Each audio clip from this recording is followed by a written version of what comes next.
दोनों फरीकों यानी काफिर और मोमिन की मिसाल ऐसी है जैसे एक अंधा बहरा हो और एक देखता सुनता। भला दोनों का हाल यकसा हो सकता है? फिर तुम सोचते क्यों नहीं?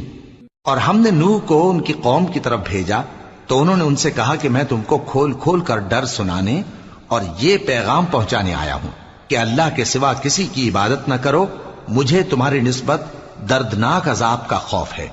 तो उनकी कौम के सरदार जो काफिर थे कहने लगे कि हम तुमको अपने ही जैसा एक आदमी देखते हैं और ये भी देखते हैं कि तुम्हारे पैराव वही लोग हुए हैं जो हम में अदना दर्जे के हैं, और वो भी सतही राय से, और हम तुम में अपने ऊपर किसी तरह की फजीलत नहीं देखते बल्कि तुम्हें झूठा ख्याल करते हैं। फरमाया कि ए कौम, देखो तो अगर मैं अपने परवरदिगार की तरफ से दलील रोशन रखता हूं